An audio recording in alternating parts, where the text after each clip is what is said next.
Estamos iniciando mais um vídeo do nosso canal Divino Sertão e este vídeo servirá como base para o nosso canal, para os conteúdos que já foram gravados e para os conteúdos que serão gravados, porque a gente vai falar um pouco da história do nosso sertão, né? E da convivência, da colonização, da adaptação e sobretudo da permanência do homem nessas terras. E para isso eu convidei um grande amigo de infância, vizinhos aqui de comunidade, da mesma cidade, estudamos no mesmo colégio, professor de história, filho de cavaqueiro, Felipe Barreto. Tudo bem, Felipe? Tudo bem, como é que você tá? Tudo na paz, graças a Deus. Primeiramente, agradecer esse convite maravilhoso. Não, imagina, eu que agradeço. De estar participando desse canal Divino Sertão, fazendo esse vídeo e falando daquilo que a gente gosta, né? Falar do sertão, falar do nosso local de vivência. Perfeito. E isso para mim é muito importante, muito gratificante. Então, muito obrigado pelo convite. Eu que agradeço, né? Então, para iniciar, o Nordeste, como a gente sabe, é uma região, né?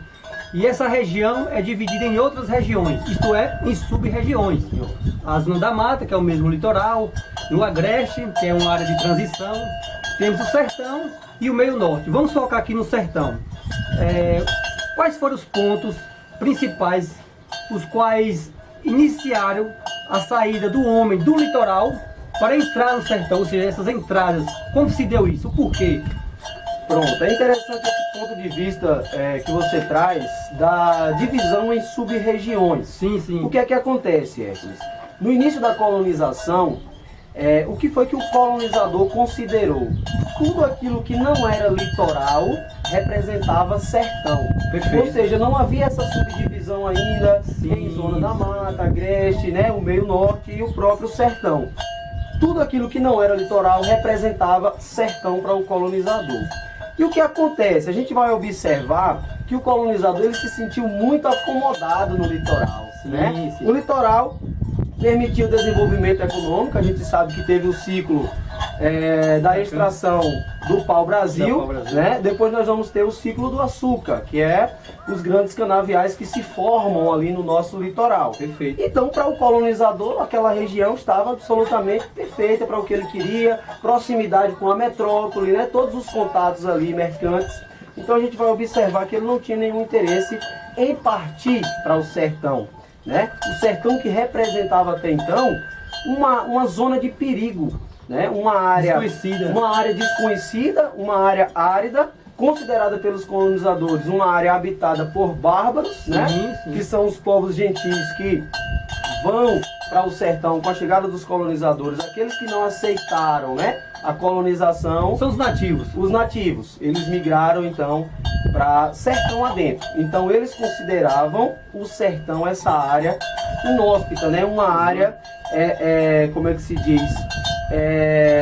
Desconhecida, né? Desconhecida e incivilizada. Sim. Essa é a palavra, né? Incivilizada. Então o que é que acontece? Nós vamos ter o início da criação de gado, né, no Nordeste. E aí a gente vai perceber que a colonização do sertão, a gente vai perceber que o povoamento do sertão, ela está diretamente ligada com essa criação de gado, né, que começa a ser desenvolvida aqui no nosso Nordeste. Então o gado, a pecuária em si, foi o principal motivo, posso dizer isso? Com certeza, com certeza. A pecuária em si foi o motivo de colonização do nosso sertão. Como é que nós vamos perceber? Nós vamos ter todo o processo de governo das capitanias hereditárias, né? Sim. E aí nós vamos ter a presença do governo de Tomé de Souza. E ele, né, será o responsável por trazer as primeiras cabeças de gado. E essas cabeças de gado, apenas 2 cabeças de gado foram trazidas e ficaram na responsabilidade de Garcia Dávila. Perfeito. Né? Garcia Dávila, então, com apenas essas 2 cabeças de gado, em menos de 3 anos, ele consegue aumentar o seu rebanho de gado para quase 200 cabeças de gado. O que é que vai acontecer? Sim. Esse gado passa a representar no litoral uma ameaça. Né? Por quê? Do que é que o gado se alimenta? De capim, do mato, mas também da cana, né? Que representa a palha da cana e a própria cana, que representa uma proteína muito importante também para o gado. Então, como esse gado passou a representar uma ameaça, o rei de Portugal então decide expulsar esse gado do litoral. Sim. Né? Ou seja, o rei pensa, eu não quero ter prejuízos com o desenvolvimento da cana-de-açúcar, o ciclo do açúcar. Que a visão Então, é a economia, né? A visão econômica, sempre esteve entrelaçada a visão econômica no processo de colonização do Brasil. Perfeito. Né? Então esse gado ele é expulso. O rei emite uma carta régia, a carta régia de 1701, e esse gado passa a ser proibido de uma certa distância do litoral. Então o que é que acontece? O gado é levado para o interior. Né? E é importante a gente trazer o seguinte: percebam que veio apenas 2 cabeças de gado, Sim, né? sim. E em pouco tempo o rebanho cresceu de forma alarmante. O que é que acontece? Necessita de alguém para cuidar desse rebanho. É aí que surge então a figura do vaqueiro, esse personagem imprescindível, esse personagem importantíssimo aí para o desbravamento, para a colonização do nosso sertão. Nós vamos falar um pouco mais dele lá na frente, né? Houve também, Felipe, as entradas, o processo das entradas. Quais são as diferenças, quais foram entre as entradas e as bandeiras aqui na nossa região? Então, como a gente falou, Hércules, a gente sabe que o processo de colonização do território brasileiro ele está imbuído de um interesse econômico, mas um interesse também religioso. Né? Como a gente sabe, a Europa estava passando pelo processo de reforma religiosa, o protestantismo. Então a Igreja Católica estava precisando, necessitando de fiéis. Sim. O que é que nós vamos observar? As bandeiras, elas foi um processo de interiorização com interesse econômico. Perfeito. Então as bandeiras, elas aconteceram em prol da captura de nativos, captura de índios, certo? E também em busca de prata, né? Do ouro, do próprio ouro, dos recursos minerais do nosso país. Foi algo mais particular, né? Algo mais particular, isso mesmo, algo mais voltado para o interesse econômico. Já as entradas, elas tiveram um cunho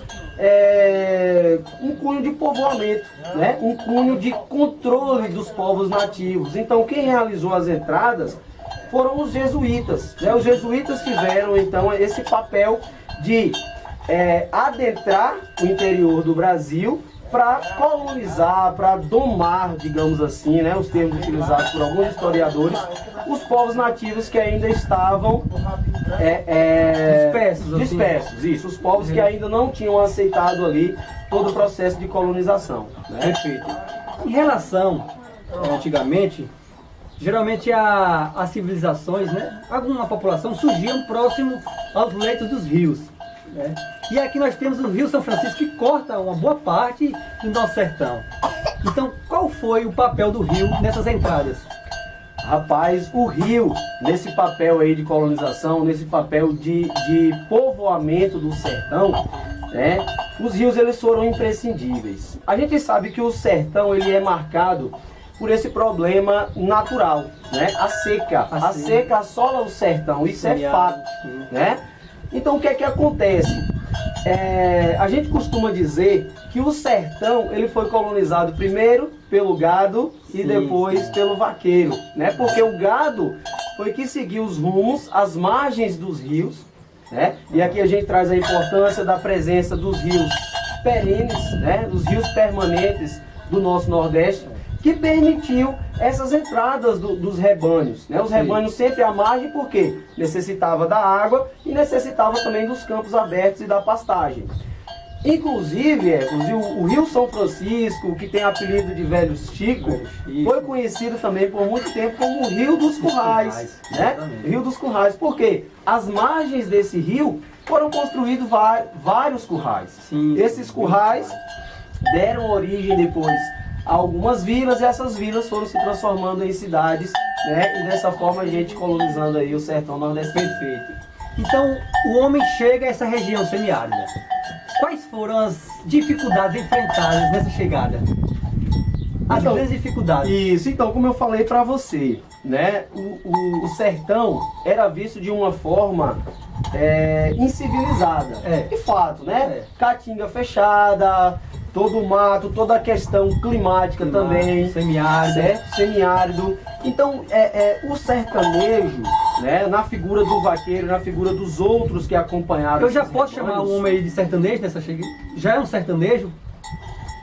Eu acredito que sim. Você já pode chamar de sertanejo porque ele já estava inserido nessa região. Estava se adaptando, né? Se adaptando, né? Ele já estava percebendo o que era que ele ia enfrentar e mesmo assim permaneceu, né? Ou seja, eu tenho essa região árida, eu tenho essa região que as chuvas são irregulares, né? Eu não vou ter como desenvolver a economia como eu desenvolvo no litoral, mas eu vou permanecer, certo? Então o que é que a gente vai observar?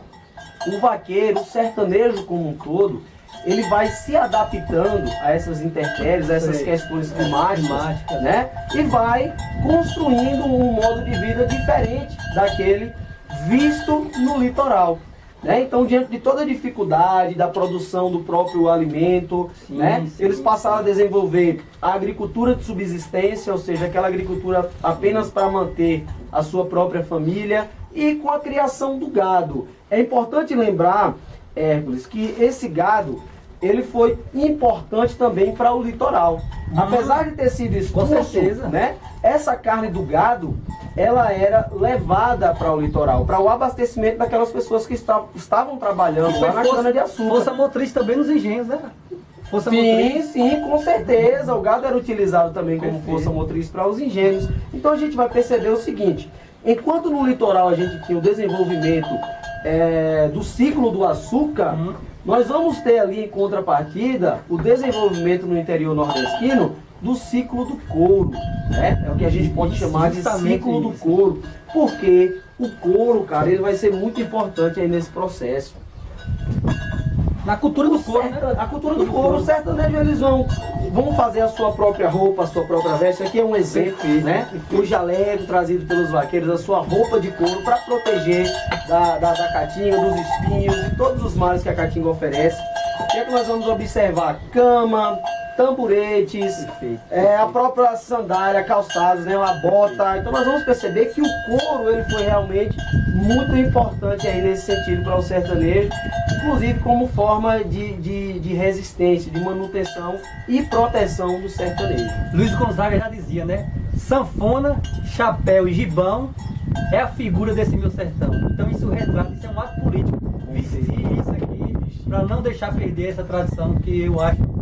Sou apaixonado, com certeza. E eu tenho orgulho de vestir, e tenho orgulho de vestir e dizer que este aqui foi o jaleco utilizado, né, pelo meu pai velho, Duca Vaqueiro, e que a gente guarda com tanta estima, com muito carinho, assim, e eu tenho muito prazer em estar sempre com ele. Então sempre que eu posso, eu estou vestindo, nas cavalgadas, nos eventos, eu estou sempre.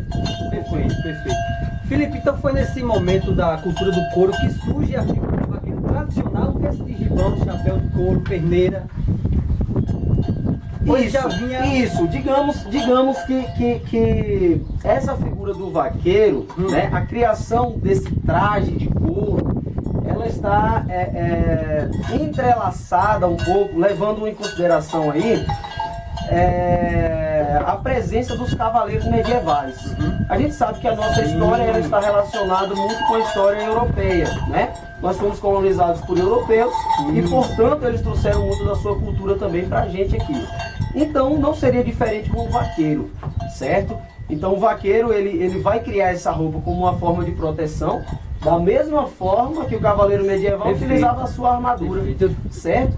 Então, ele cria essa roupa, é o jaleco, é o gibão, é o chapéu, é as perneiras, tudo isso, todo esse paramento para se proteger, da mesma forma que o cavaleiro medieval também utilizava as suas ferraduras. Até nas cantorias também, né? Depois que o cavaleiro deixou de ser aquele guerreiro, ele virou um trovador.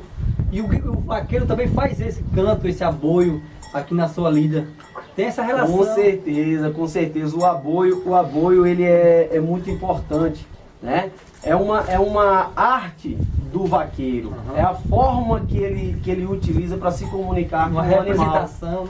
Também o que foram as drogas do sertão, né? Porque é um termo que às vezes as pessoas ficam em dúvida, porque quando você vai olhar a lista das drogas, tem lá o Guaraná, a castanha do Pará. Então, se ela assim, realmente é do sertão, então me explique mais essas drogas do sertão. Pronto, interessante esse termo, porque é o seguinte, No início eu te falei, tudo aquilo que não era litoral Sim, era considerado sertão. Perfeito. Então as drogas do sertão, são esse guaraná, todo esse material, essa matéria-prima encontrada na floresta amazônica. Então é uma questão da região norte, né? Vai ser batizada como drogas do sertão justamente por isso, porque tudo aquilo que não era litoral era considerado sertão, né? Então essas drogas do sertão, elas foram muito importantes economicamente para o Brasil, mas elas não estão relacionadas com o nosso sertão. Tem algumas coisas que encontram aqui, né? Algumas coisas, mas assim, o termo drogas do sertão, ele vem sendo utilizado de fato com todo esse material encontrado na região norte, né? Na Amazônia. As drogas quer dizer o quê? Algo natural, né? Isso. Eram raízes. E o sertão frutas, interior, né? tudo aqui que era interior. Isso, o sertão interior. Tudo aquilo que não fazia parte do litoral era considerado sertão, né? Então a gente chega aí mais ou menos em 1889, que é a República Velha, né? Início da República Velha, e nos deparamos aqui com uma prática política, porque a história é política. Eu acho que não tem como dividir não existe, a política da história. Está interligado. O coronelismo. O que foi o coronelismo aqui, a prática e o prejuízo dessa prática política aqui para o sertanejo? Rapaz, a gente percebe o seguinte, muitas vezes o coronelismo ele é associado apenas ao sertão nordestino, ao nordeste, né? Mas assim, o coronelismo a gente vai considerar que ele influenciou, né, todo o território brasileiro, todo o território brasileiro. Então nós vamos observar que o coronelismo foi a prática de assistencialismo, né? A figura do coronel era aquela figura que obtinha maior poder naquelas regiões que ainda não eram urbanizadas. Poder econômico e político. Poder econômico e político, com certeza, né? Poder econômico e político. Primeiro vem o poder econômico, que aí ele consegue dominar, encabrestar a população daquela região, né? É daí que a gente vai ter o termo também do voto de cabresto. E aí esse coronel consegue alguns benefícios, porque os líderes políticos, né, atribuem ali poder àquele coronel para ganharem as eleições. Então a gente vai observar que o coronelismo nada mais foi do que essa política de assistencialismo, essa troca de favores, interesses, né? O coronel dominava a população ali, às vezes cedendo um emprego, doando uma feira, batizando um menino. É tanto que coronel aí é padrinho de tanta gente, né? Compadre coronel é o que mais tem. Então a gente vai observar que esse controle do interior, ele estava na figura do coronel, que concedia aí os votos à figura política, né, na capital. E nesse mesmo período também surge aí, já vinha, né, aos poucos, mas com mais força, o cangaço. Para a história, o cangaço foi apenas o banditismo social e nada mais? Ele é associado ao banditismo, né? De fato, os cangaceiros, eles praticaram alguns atos, né, ilícitos, atos repudiantes, mas tudo isso tem um motivo, tem um porquê, né? Eram pessoas renegadas socialmente, eram pessoas que não tinham acesso à assistência social, né, isso, e portanto viram ali no cangaço uma forma de saída. Então eu costumo atribuir também, além do banditismo, eu costumo atribuir o cangaço como um movimento social, para dar visibilidade às questões, às dificuldades enfrentadas pelo sertanejo, né? Embora eles fizeram isso de forma armada, né? Isso, ato aí criminoso também. Mas assim, tudo isso em prol aí de uma denúncia dos problemas que aconteciam no nosso sertão. A gente não pode esquecer que naquele período havia um desequilíbrio total da política, né? O sertanejo estava desassistido. Com certeza, por muito. A gente passou desassistido de todos os programas sociais. O Nordeste era esquecido, e ainda mais o sertão, né? Essa região de dentro. Por isso que deu tanta força aos coronéis, por isso que vai surgir a figura dos cangaceiros, vai surgir a figura também do conselheiro, Antônio Conselheiro em Canudos, né? Também com uma visão diferente de governo. Então a gente vai observar todas essas questões sociais, esses movimentos, que eu considero movimentos sociais do campo, em prol de uma denúncia aí dos problemas que aconteciam no nosso sertão, essa forma de ele estar desassistido politicamente. E Canudos também, será que foi um grito de liberdade? Com certeza, com certeza. Canudos também foi uma forma de reinventar, né? De lançar uma contraproposta àquilo que vinha sendo disseminado pela República. Ou seja, o Brasil torna-se uma república, mas a gente vai observar que a forma de governar permanece a mesma. Sim, né? sim, Então nós vamos ter aí Canudos, na figura de Antônio Conselheiro, demonstrando uma forma, indo de encontro a esse ato político, aos abusos na cobrança de impostos. O povo não participava de quase nada, né? Tem até uma frase que o povo do Brasil naquela época não era público, não era povo, era público, que só olhava, né? Só assistia o que estava acontecendo. Com certeza. Me passou aqui o nome do autor agora, mas ele traz uma frase interessante, que o povo assistiu, né, o grito aí de liberdade bestializado. Ou seja, sem entender o que era que estava acontecendo. Então a população, a massa em si, por muito tempo permaneceu como público mesmo, né? Tem até uma parte que Machado de Assis põe isso no seu livro, né? Então, já puxando também aqui da parte da literatura, se a gente for pegar algumas obras de João Cabral de Melo Neto, tipo Morte e Vida Severina, Vida Seca de Graciliano Ramos e o 15 de Raquel de Queiroz, eles abordam também o mal político, mas também o que eles focam mais é no problema da seca, ou então ali no semiárido, no clima daquelas famílias refugiadas.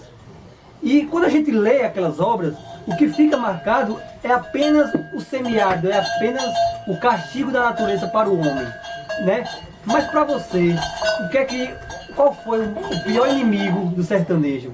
A política de corrupção, de desassistência ou o clima semiárido? Inclusive eu diria que a política de desassistência. Né? Com certeza, porque a gente vai observar, não só nas obras literárias, mas também nas obras cinematográficas, né? As artes aí dos filmes, nós vamos observar o seguinte, que o sertão ele é sempre mostrado com essa miséria, né?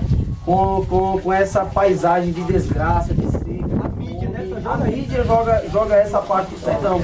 E a gente que vive no sertão, a gente sabe que não é assim, né? A gente teve uma infância muito feliz, a gente vive de forma muito feliz e satisfeita, e a gente é sertanejo, nós somos sertanejos. Euclides da Cunha tem uma parte que ele fala assim, o sertão... Vai, seu sartão. Nós vamos deixar isso aí, viu, gente? Nós vamos deixar isso aí, é tudo natural. Pior se ele me derrubar aqui, você vai ver se vai ver. Rapaz, tá trabalhando, meu filho. Deixa aqui a gente trabalhar em paz. Depois eu vou ali fazer carinho aí. Aí, Beleza. a minha tiara soltou a bolinha. Pronto, depois eu conserto. Vá. Então é isso que a gente observa, a gente nota que a mídia traz muito essa imagem negativa, né, do sertão por muito tempo, nos filmes que a gente assistia aí quando criança. Na própria literatura a gente percebe essa imagem de miséria, né, do nosso sertão. E a gente sabe, nós somos prova viva disso, que o sertão não é miséria, né? É muita alegria, o sertão é muito rico, na imensidão, né? Então nós vamos observar que o sertão ele tem sim as suas partes, os seus problemas, as suas problemáticas. Como qualquer outro lugar, né? Isso, como qualquer outro lugar. Inclusive são problemas causados pela própria questão política, né? Pela falta de assistência social no nosso sertão. Então a gente percebe o seguinte, que o sertanejo ele consegue vencer essas intempéries naturais, né? Consegue vencer a seca, consegue vencer os problemas sociais, sabe e conviver, ter uma vida feliz no sertão. De fato, na história a gente observa movimentos com o êxodo rural, né? A saída do campo para a cidade, em busca de uma vida melhor, por questões naturais mesmo, a questão da seca e a falta de assistência. Pois bem, Felipe, em relação à indústria da seca, esse ato político que houve aqui também no sertão, ainda há uma herança dela nos dias de hoje? Um momento de corrupção, de aproveitamento do dinheiro público, né? Essa indústria da seca que por muito desviou o dinheiro público, o dinheiro destinado ao combate à seca no nosso sertão, né? Foi utilizado para enriquecer muitos fazendeiros. E aí você me pergunta se hoje ainda há atos nesse sentido. Sim. Com certeza.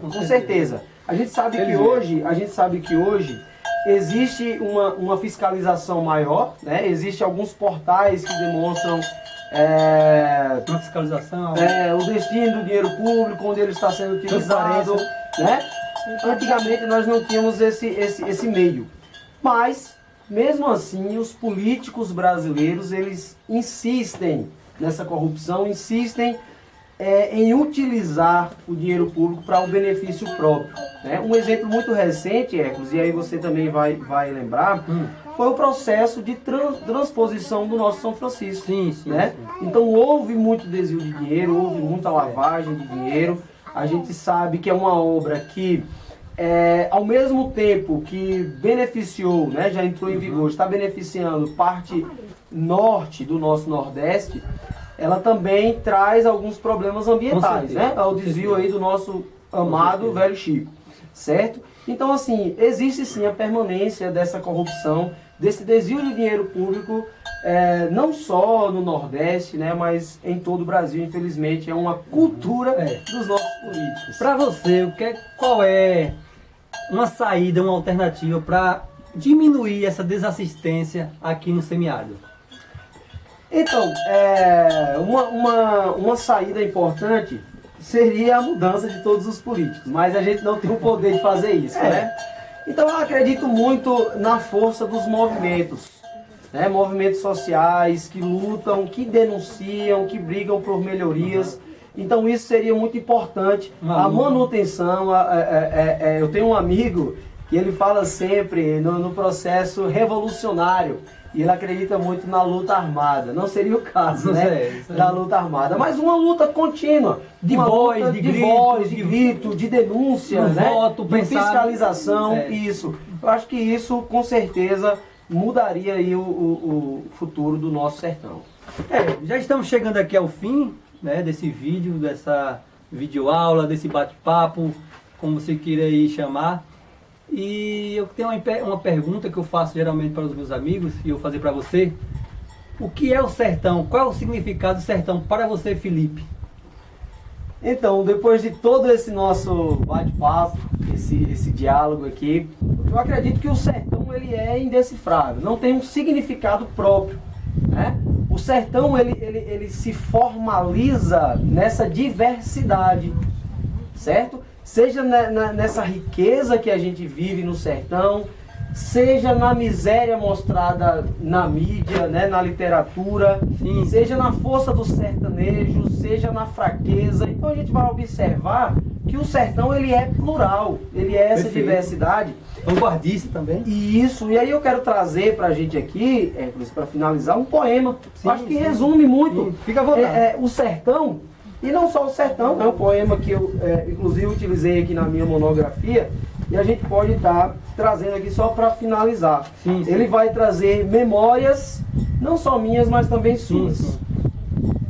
Eu nasci numa simples fazendola, onde minha piscina era um barreiro. O herói que conheci era um vaqueiro, e fiz da luta do campo a minha escola. Onde a minha alpergata era de sola, mas eu era feliz no meu rincão. Eu fui pobre, não tive educação, mas nas aulas do tempo eu fui formado. Eu sou muito feliz por ter passado a minha infância morando no sertão, né? Então é um trecho aqui do poema de Gilberto Alves, cantor nordestino, que eu trago para finalizar e agradecer mais uma vez. Agradeço você pelo convite. Um encerramento desse, com um poema bonito desse, representando bem o nosso sertão. E eu já peço para as pessoas que estão assistindo que se inscrevam no canal. Para você que já é inscrito, muito obrigado pela sua confiança aqui no canal Divino Sertão. Para você que não é inscrito, se inscreva pra gente trazer mais conteúdos aqui interessantes do nosso sertão, né, Felipe? Com certeza. com Deixa o certeza. like aí. Vamos aí, todo mundo se inscrevendo. Compartilhe, comente o que você achou, né? Pode... Um canal, Ecos, inclusive, que vem fazendo registros históricos Sim, importantíssimos, né? Guardando essa memória do povo sertanejo. É um trazendo canal essa democrático, né? Vou cultura. postar aqui. Muito se bem. quiser, vamos postar Parabéns aí. pela iniciativa aí desse Muito canal. obrigado. Eu que agradeço aí vocês. Então, muito obrigado para vocês que estão acompanhando. Fiquem todos com Deus, deixa o like e até a próxima. Valeu, galera. Valeu, galera. Muito obrigado.